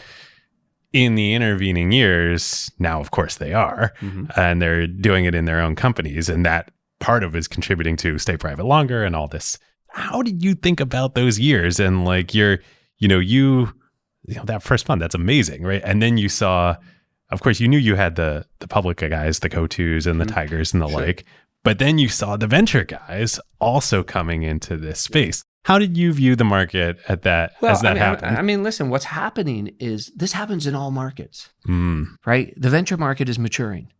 I might argue the venture market has over-earned for many years, right? And so the market's going to become more efficient. It's going to be more competition. With more competition, that means founders are going to have better access to capital. They're going to have more efficient markets. So it means they're going to be, presumably get a better price, less dilution for the work that they do, which presumably is an incentive to invent more shit that's going to make the world a better place. So like, I'm down with being part of the competition that makes venture more efficient. Listen, I wasn't invited into the venture party, right? There was a club out here on Sand Hill Road. And, but this club respects meritocracy. We come out here, we work really hard, and we add value to the companies. And if you do that over a long period of time, right, then I think you're going to be, have a shot at being part of this ecosystem. We collaborate as much as we compete, okay? And when we compete, we're going to go at it. We're going to lay out why we think we're the best partner for the company. But we're also going to collaborate. I know that what we're collectively doing makes America the best place on the planet to start a company, right? It's there amazing is for no founders. vibrancy. I mean, we talked to a bunch of your founders in Yeah. preparation, and they were like, Yeah. well, it's wonderful. Like, this is great. This is Right. like the best thing. And so I got, rewind to my dad's story. Like, what if a venture capitalist had handed my dad $5 million, right? He wouldn't have lost the house, right? That's who we should encourage, the risk takers, the bold ones, the ones who get into the arena. And so I think it's an incredible honor to be able to do that. But at the same time, I don't think I'm entitled to be able to run the table on the crossover business model. Everybody is going to compete for these different rounds. My job, just like any other founder entrepreneur's job, is to build the best product. Like what is it that we do different for entrepreneurs than these other partners might do, right? Or how do we fit into the system? Actually, let's not make that's that rhetorical. complementary. What is it that you do different than other? Right. And so I would say with total respect to all those others, first, I don't want to compete in that first round of institutional capital. You know why? Because Chayton at Benchmark and Mike Spicer at Sutter Hill, or the folks at Sequoia or the folks they do an incredible job. I mean, I started at GC, right? Like I've been a day one founder. I know what that first 2 to 3 years of gestation looks like. And those firms, why does Andreessen have 300 plus people? Because they really have built the infrastructure to help those early, entrepreneurs win. Same with Benchmark. They're extraordinary. And that's right. It makes sense what you say, but that is a contrarian view today. Well, I would say, Right. listen, the jury's out. Tiger did, 70 or 80 Series A's and seeds and seeds in Series A in the back half of last year. I have, again, like Schleifer and Chase are great friends, lots of respect for those guys. Ultimately, entrepreneurs get to make the choice, right? And the story will be told down the line, right? Are the entrepreneurs that take money from Roloff or from Chayton or from Eric Vishria or from Mike Spicer, ultimately, do they have a higher hit rate in terms of building successful and big outcomes than companies that take money from folks who raise their hand and say, we're probably not going to be as value add, right? This is more new, we're more just a source of capital. Yep. I think that Tiger's building an extraordinary business.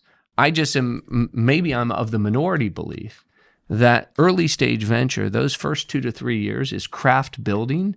And we like to partner with founders who are wise enough to put around that early board table people who have been through the trenches. And so that increases our probability of success and reduces, we think the risk inherent. And so we come in and partner then at that stage. So you asked, what is it that we do that's special? I think that Altimeter has a founder's mentality. We have the empathy of an early stage founder or venture capitalist, but we have the scalability of capital. So some people I've heard say, hey, they bring the best of, Tiger, but also the best of Sequoia. If we ever get that compliment, and I think about our NPS among founders all the time, right? That's the highest compliment. That's what I want to do. We want to increase their probability of success. And when we start moving in that direction, we want them to know that we're side by side with them on the important issues they face, recruiting a CFO, building their board, getting the company public, helping them raise capital, and that we'll be first in line to write the check. You're a reasonably concentrated portfolio. So it's kind of like the benchmark mantra, but applied to later stage. And that discernment ends up accruing value to companies because you have such a deep pool of capital. So take a modern treasury, for example. It does show up as value to them in the way that they can communicate to their customers. We're only a 4-year-old startup, but look, we're with Altimeter. And, Right. It doesn't mean that the capital in your fund is on their balance sheet, but because you do have a reasonably concentrated portfolio, that brand power actually can accrue to the company in a way that shows up to their customers.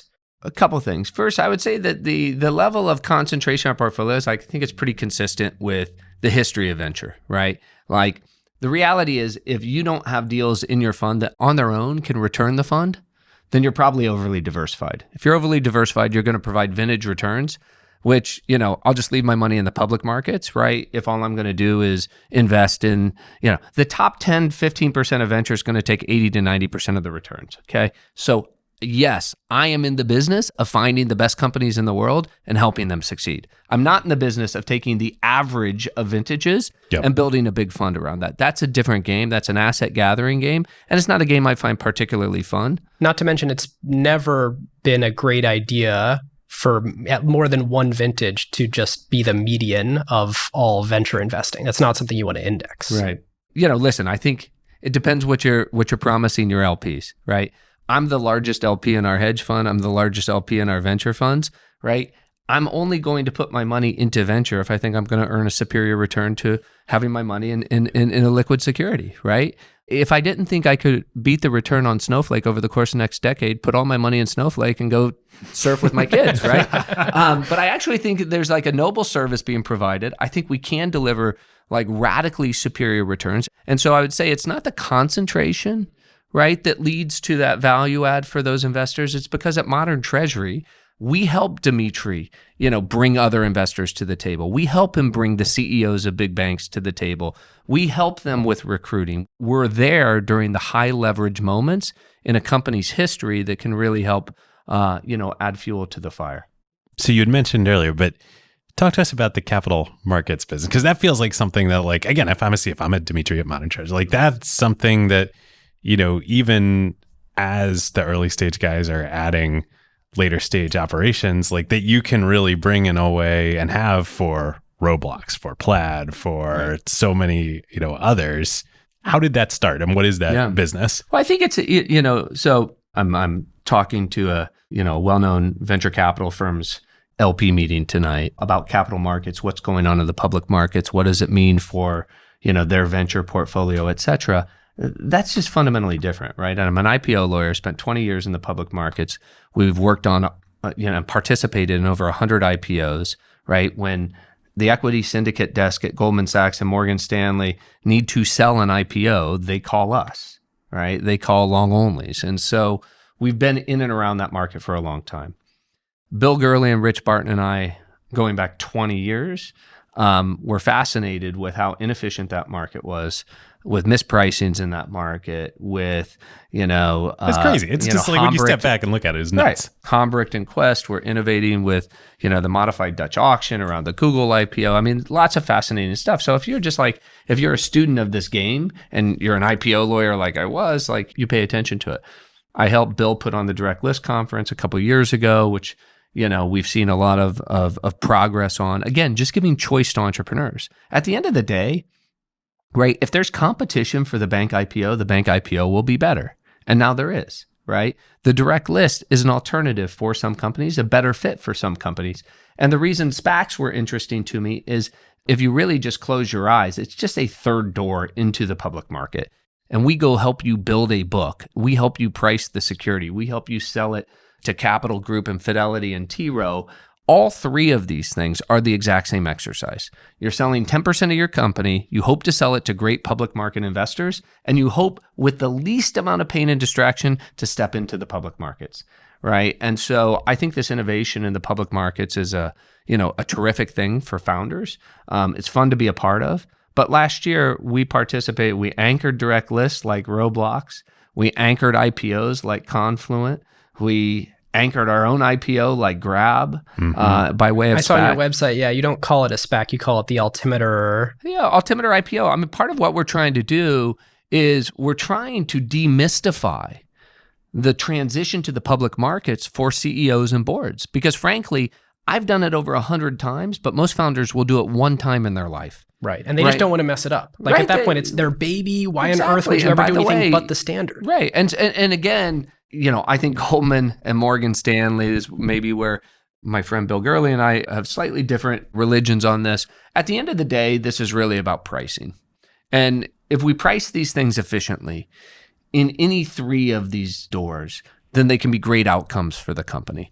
And if you have a bad sponsor, if you have a bad bank in an IPO and it goes poorly, then like that's a busted process, right? If you have a bad sponsor in a SPAC, and you shouldn't be public, that's just a busted process. If you try to take a company, try to direct list a company and you have a reference pricing round that's too high for where the business is at, it's going to be a busted process. So we spend a lot of time. I hired Chris Conforti out of Goldman. He ran the equity syndicate desk at Goldman. So he was the one selling all the IPOs for Goldman for a really long time. What we said we want to do is just as a value add for all the private companies that we talk to, that we look at, is to really be able to give them the inside scoop, right? Like, we're not a bank, but we'll tell you all the dirty secrets, right? About a traditional IPO, a direct list, or a SPAC. You can't have credibility telling those secrets unless you've lived them, which we have in each of those doors. And now we can offer what I think is the best insights to these founders. And we have no economic finger in the scale, because I can partner with you. If you want to do a traditional IPO, great. We can anchor it or just participate. Direct list, we can anchor it or participate. You want to partner with us and we'll build the book for you, great. We'll do a SPAC. And there are different prototypes, right? Different archetypes for which each of those fit. And I think among the folks who are doing this, we're probably, might be first among equals in terms of our insights into how to get public.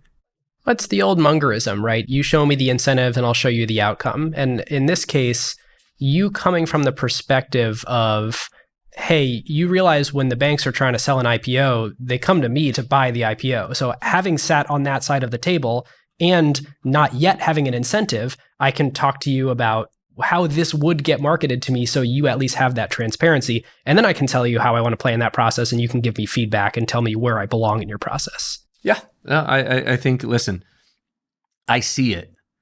Banks are getting more efficient. The direct list, the competition is leading to more choice and better outcomes. Free market's a great thing.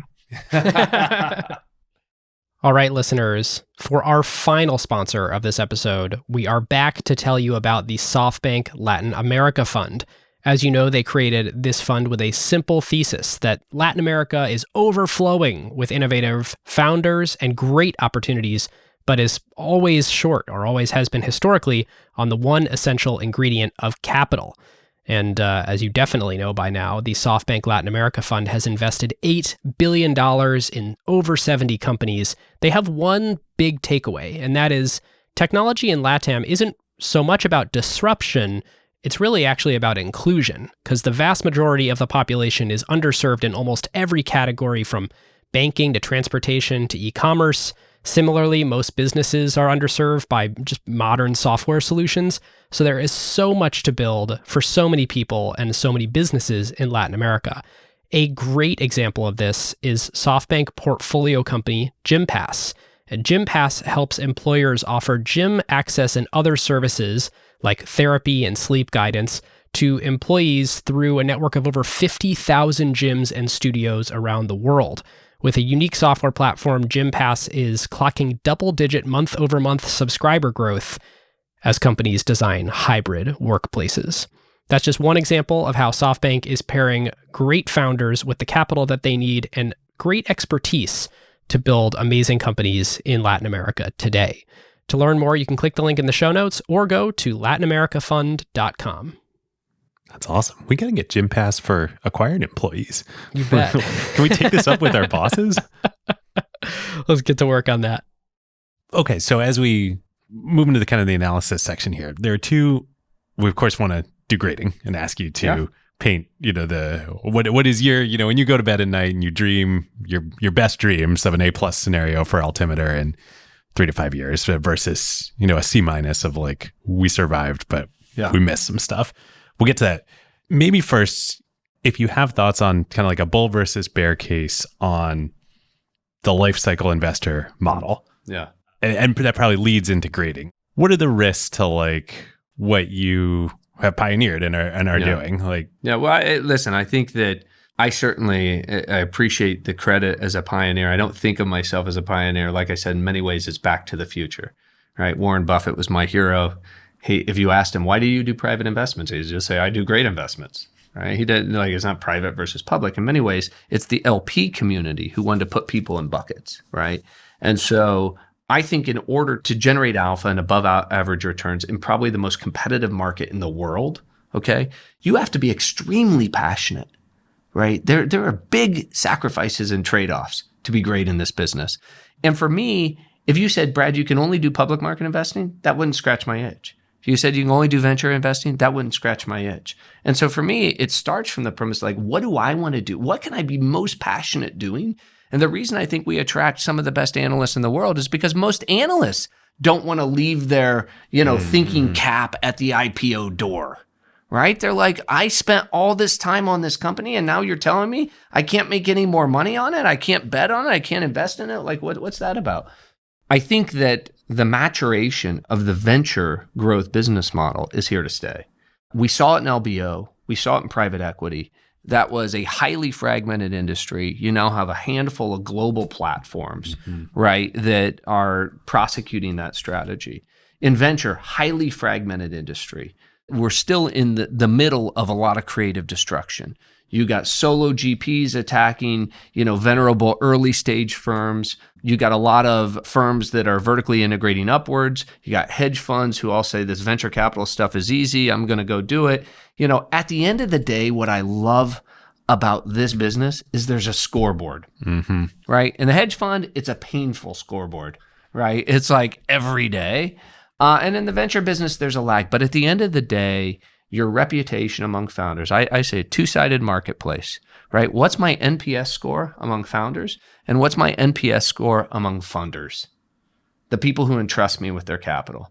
And I get up every day thinking about how do we build the best product for both of those folks? Because if we do, and we deliver the returns, then we have a great business that I actually think is serving, a really important part of the capital process. It's really interesting, the analogy to, totally agree. But the analogy to the LBO business and market, you're absolutely right. I mean, I remember coming up being an investment banking analyst as you were starting Altimeter in those same days. Yeah. And the LBO market was vastly more fragmented than it is now. And it has consolidated around like some major, and they're niche players and there's lots of strategies that can work. But yeah, we are, I hadn't quite thought about it. We are, I think, seeing the same thing in venture. Right. And if you think about what's happened in the private equity LBO world, right, you have some global, now public platforms, their cost of capital goes down. And we've seen a compression in terms of returns, right? Because the market got more efficient. And as the market got more efficient, returns went down. Like, what do I expect that will happen over the full arc of time in venture, right? We're going to compete away returns. We've already witnessed it over the course of the last couple of years, right? But that just means the returns that go to the premium players, the players who truly see the best stuff, that truly convert the best stuff, are going to be even more unique. Yeah. And the average return is going to be a much worse place to be for both LPs as well for the people prosecuting those strategies. So to me, and for the founders who are backed by those firms, right? Too. I mean, because there is as we've been saying, talk often on this show, there is a brand transfer and halo effect that happens in the venture markets. For sure. The signaling effect is profoundly important. And I think probably underestimated. Which is amazing considering how high it's estimated. I'm with you, but right. And I think when you have the best partners, not even the best funds, it's the best partners at the best funds who do things together repeatedly. It's because there's a shorthand around trust. There's a shorthand around business building, right? That increases the probability of successful outcomes. And the signaling of impact of that, like, I underestimate it as a founder. I don't underestimate it now. And so it's not to say that folks who take, who bootstrap, take solo GP, take passive capital, it's not to say they can't build big businesses, right? But I don't think that makes it easier for them, right? At the end of the day, like, I think, I said go public earlier because having that discipline and that scarcity, right? Having some great early business builders that see those different patterns, they create the conditions that I also think drive success. Well, and what's different now is you can go public early and you still have Altimeter or Benchmark or Sequoia or whoever as your shareholders. It's not like you have to check your hat at the door. Sure. I think we're in the early phases of industrialization, 5 years. So how do I score myself? Our returns for our partners, right? Like, we got to deliver excellent returns for our partners. I say to my team, is our NPS score with founders higher or lower at the end of the year, right? That is really important to me, right? That's the durability of the brand. That's the love for the brand. Lots of software companies can increase revenue selling a shitty product with a aggressive sales force. But ultimately, that will not be a really valuable software company, right? You show me a software company where the product is flying off the shelves because the people on the other end really need and want the product and love the product, right? That company, even if it has lower revenue, deserves a much higher multiple. I think the same is true when I think about our business and what we intend to deliver. And, I guess this is a segue as well to a bigger issue, which is, what is this all about? We are all part of one of the most fortunate systems at one of the most fortunate times, right, in the history of modern capitalism. And I intend to use this platform to do things that matter, right? And I think founders care about that. And I think funders care about that. Because at the end of the day, helping some, hedge fund guy make a little bit more money or some venture capitalist make a little bit more money is not what gets me up in the morning.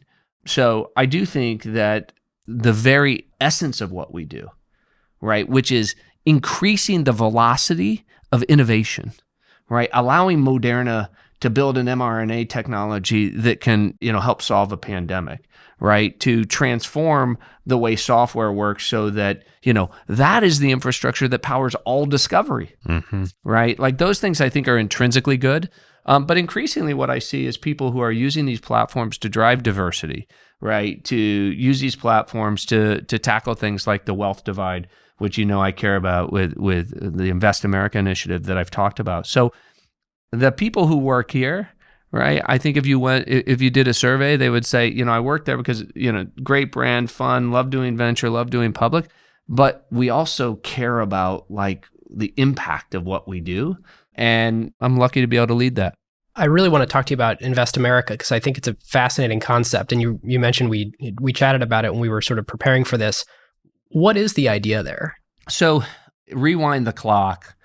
I was definitely on the outside looking in, right? I was not part of the ownership society. I didn't know what stocks were. And, but, all else being equal, I never really felt deprived. The Industrial Revolution in many ways was a great equalizer, right? My grandfather was a welder. He worked on the Manhattan Project. He was a brilliant guy, self-educated, read textbooks, but he could earn a wage and save that allowed him to leave $25,000 for a grandkid who would go on to put himself through law school and business school. The technology revolution will have even more positive impact on humanity, but it naturally tends toward concentration, right? It is not an equalizer in terms of wealth so far as I can see. And the data, I think, works against it. It doesn't seem to have played out that way, right? certainly. Because if you think about it, it's logical, right? Mark Zuckerberg can have 3 or 4 billion customers for his product. Even Carnegie and Rockefeller couldn't have billions. Software and then the internet on top of that kind of compounds that advantage. And so, to me, the social contract that we're going to have is going to have to evolve. Right. And I think this country is better positioned to evolve that social contract than just about anyone. But part of it is first just making people feel, right, that they're part of the game. And, the start of COVID really drove this home for me because we had massive government intervention. I went on CNBC on March 26th, the bottom. I remember watching your interview. I wish I knew that was going to be the bottom. Yeah, it was like an extraordinary day. But at the end of that day, I literally had grandmothers, fathers, doctors, lawyers just email our website, generic emails saying, will you protect me? Will you take my money? Will you do this? Wow. Right? There's just extraordinary fear in the world. And I'm from Indiana. Most of my friends didn't go to college, in this small town. And what happened when the government intervened is the stock markets ripped, okay, because the Fed went all in, Congress went all in. But a lot of my friends working in those RV manufacturing plants were unemployed, right? Lost their jobs. And so we can't have a system where the owners win, right? Because of the government intervening, but we only have 30% of people who belong to the ownership society. And that's the public stock market. That's not even like accredited investors, which is this tiny slice you're talking about earlier. Yeah. A small percentage of America that owns any equities. Right. So a very simple idea that I floated. Chamath and I were on CNBC. I'd been thinking about it for a long time. I've abhorred the accredited investor laws for as long as I can remember because as a securities lawyer, I remember studying securities law in law school and saying to myself, hold on, you mean to tell me that we've rigged the game so only rich people can invest in the best companies. Well, they have to be protected, Brad. Right? And so like what's this all about? At best, Because it's- the proxy for intelligence was money. Right? Jason Calacanis has talked about having an investor test, but I knew. JCal loves that investor test by idea. the way, like I've seen dumber ideas. I think he's onto something. I appreciate that on principle, he has the same, allergic reaction. And maybe it's because he also grew up poor on the outside looking in. And for those of us who did, right, now that we're on the other side, we say we got to fix that, right? And so set aside a credit investor, there's some ways we can attack that. But one way, we get everybody into the game, okay? We have, I think, 7 million children born a year in the United States. Mm-hmm. If you gave every single one of them an Invest America account, so think of that as a Robinhood account on their parents' phone that would eventually be on their phone. And That just shows up from the government when you're shows born. up from the government. You get your Social Security number, you get an Invest America account. We fund the account based on means. If your parents make over $200,000 a year, maybe we put $100 into the account. Your parents can fund it up to $5,000. So it's like a FAFSA type. Right. If you're under a certain threshold, we put $5,000 in it. Okay. Can't take the money out. Compounds at 6-7% for 50 years. It's worth $1 million. Okay. But much more importantly, the behavioral psychology, the behavioral economist knows the propensity of somebody who actually has a savings account, an investment account to save goes up dramatically. Okay.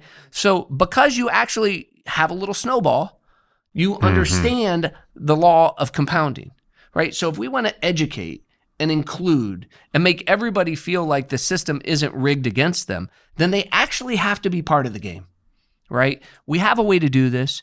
It doesn't cost a lot of money. Right? In the scheme of things, like this is less than $20 billion a year for the federal government. This is a drop in the bucket relative to $1 trillion stimulus plans, $1 trillion of defense spending. And this is a game changer, psychologically and otherwise, for everybody in the system. Because now, over a period of 20 years, you've effectively gone from 30% of the people being owners to 100% of the people being owners. And I think that's, again, I'm sure there are other great ideas. Do you think? But that's one that I really believe in. Do you think it should be a discretionary account and people should be able to like an IRA or so basket of what I intend to do When you're running for governor of Indiana. what I intend to do is to fund people, right, to push this idea forward. Okay. There will be a lot of debate. We've debated baby bonds for 30 years and we've never done anything. A bond is, so far as I can tell, right, is spiritually connected, but it's stuck in the old legacy of like the war bond. Like it's safer, therefore we'll give you a bond, but it doesn't appreciate. Yep. And the recipient doesn't learn much, right? And so hopefully we can harness the energy, the power, the lessons of that and make sure that every child in this country owns their tiny little slice of Apple, of Walmart, of Tesla, of the future SpaceX, right? And I think if they do, think of how elegant that Robinhood app is, or your Schwab or your Fidelity app. You open it up and they see all of these names, their tiny little ownership of all of these names, and they see that grow over time. We know how often they'll be looking at those phones. We know how their parents will feel. What I would say is they can't take the money out, right, until a long way down the line, okay? That ensures a retirement program for basically everybody. But you can add, we could build adjacent accounts, right? You could stick a 529 side by side with that they could pull out at college.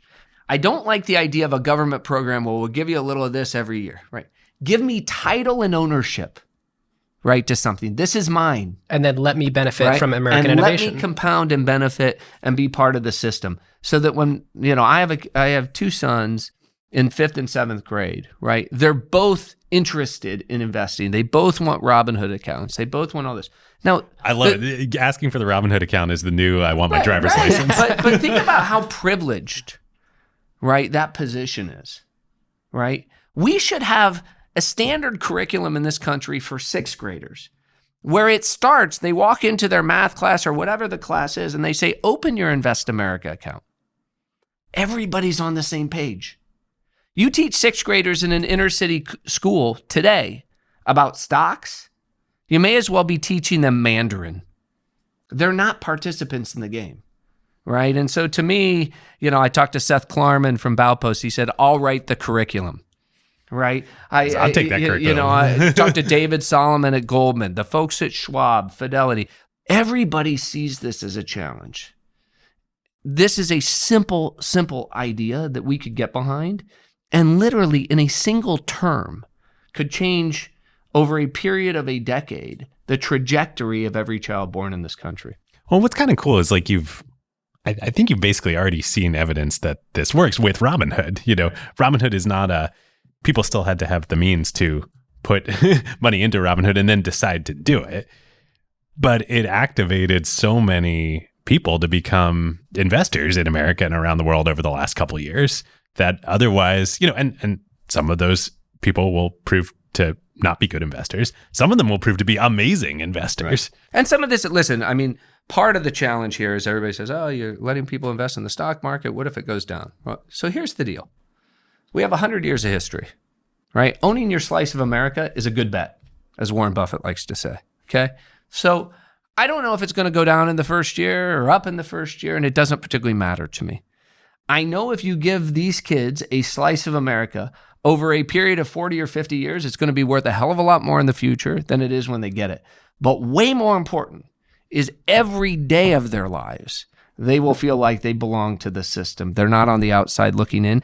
And the power of that psychologically to that child will dwarf the amount of money that's in that account. Brad, before we wrap here, anything that you want to point listeners towards? Or where could they find out more about you or Altimeter on the internet? Yeah, I would say follow me at AltCap on Twitter. I encourage all of our analysts to be on Twitter. I think they're incredible brains and thought leaders, and being online and sharing content. Like, I don't like to be a cheerleader on Twitter, but I do like and encourage our analysts to pressure test their ideas, right? Whether it's Jamin talking about what's going on in software, or whether it's Vivek talking about what's going on in internet marketplaces or crypto, or Frida talking about what's going on in China. And so I think I always say to people, if they're interested in learn more about Altimeter, just follow this incredible group of analysts on Twitter. But all of this said, we're truly lucky, to be doing what we do. You guys are doing this incredible podcast about founders and entrepreneurs. This is a rather new experiment in the history of the world. And I think it's yielded. You read the Bill Gates annual letter at the end of every year, and we live in the most peaceful, notwithstanding Ukraine. We live in the most prosperous. We live in the healthiest period of time in the history of humanity. And, one of the things that scares me is, that people during periods like this, they'll turn against capitalism, or they'll turn against, technology, or they'll turn against whatever. But it's very clear to me, like, I'm going to fight for that and fight for those founders. And I think when we look back at this system in 10 years, it's going to be more vibrant, more capital, more access, more ideas. And I think the secular curve around creative destruction and innovation has never been steeper. And the ideas over the course of the next 10 years are going to dwarf the size of the ideas that emerged over the last 10. So super optimistic. And in a way, Ukraine, I think, has, for me at least, helped remind me of that. Ben and I were talking at dinner last night that, the old saying that I think has become forgotten a little bit in recent years is that capitalism is terrible. Is the most terrible system, except for every other system that has been tried in the history of humankind. About democracy, but it definitely applies to capitalism too. Right. Well, I don't think it's the only thing, right? I don't think it's the only thing in life, but I think it's an enabler for everything. Somebody reminded me the other day, Julian Robertson, after, an incredible track record in 1999, obviously got hit hard, money redeemed, and they said, are you bummed to no longer be in the public markets? And he was the founder of Tiger Management. Founder of Tiger. And apparently he's reported to have said, I didn't want to die looking at a quote on my Bloomberg for the yen anyway. Yes, in this firm and in my life, my friends, my family, my kids, there are a lot of things, that resonate, as more important. But I am a staunch defender of, this beautiful system. I tell you, It's a hell of a lot better than having to mortgage your house. You think about the velocity of money. If the risk you run, if you start that, auto parts company, as you lose you lose your health and you lose your house, there's not going to be a lot of risk taking. And risk taking is the engine that moves humanity forward. Business creation and experiments without personal guarantees are an incredible thing. And it's amazing that we have a system that actually allocates a big slice of capital to go toward that. But think about that. That's a modern experiment. I don't know. Modern capitalism's been around for 500-600 years. Like, that's a 30-year-old experiment. But you think about the impact that global sovereigns who are trying to effectively take fossil fuel dollars and turn them into technology dollars. We have more dollars moving into this. You mentioned we have very few people who have access, to the private markets. I heard this statistic the other day. Endowments and others have reaped the benefit, which makes me happy, but retail investors and the average investing public has not. A 1% increase in penetration of the retail investing public to alternatives, I heard, is $1 trillion. Like, I haven't run the math myself, but it's an extraordinary number. And if you look at the retail channel, the accredited investor retail channel, through Goldman, through Morgan Stanley, through these other aggregators, as a percentage of the fundraise for Tiger, for Coatue, for Altimeter, it's going up dramatically relative to traditional LPs. And so we'll do another episode and we'll talk about how we're going to unshackle ourselves from the accredited investor rules. Would you ever consider a future for Altimeter where your LP capital is more directly from people? For sure. I mean, our aspiration is not to be the biggest, but our aspiration is to have the scale, to have the level of impact that we can to drive the highest NPS among founders and funders. Like, we want to deliver for both of those folks in that network. And I think it's inevitable that an increasing percentage of these dollars can and will and should come from willing retail investors who want exposure to this incredible asset class. All right, listeners, hope you enjoyed our interview with Brad. He's unbelievable. I mean, what a journey the last 20 years have been for him, building Altimeter and really helping to shape this industry. Totally. And personally, I'm pretty excited about his sort of idea with Invest America, and we'll definitely be watching to see where that goes. Totally. Well, listeners, to round us out, you know the drill.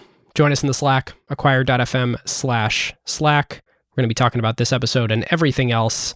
We've got the Limited Partner Show, where recently we've had awesome episodes with the folks from NZS Capital coming back to talk about the state of the markets. David, Christina Melas-Curiazzi joined us to talk about fintech.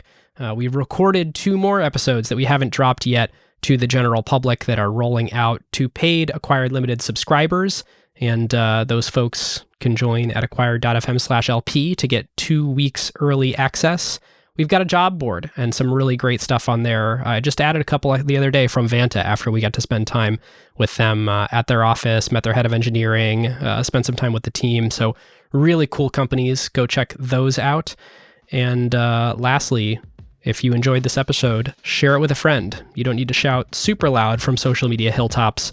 We like that high affinity one-to-one stuff. So share it with a friend. Think of someone that has kind of talked about some of these concepts with you and see if they'll take a listen and they might enjoy it just as much. Indeed. With that, thank you so much to Vanta, Vouch, and our friends at Softbank Latin America Fund. And listeners, we will see you next time. We'll see you next time. Who got the truth? Is it you? Is it you? Is it you? Who got the truth now?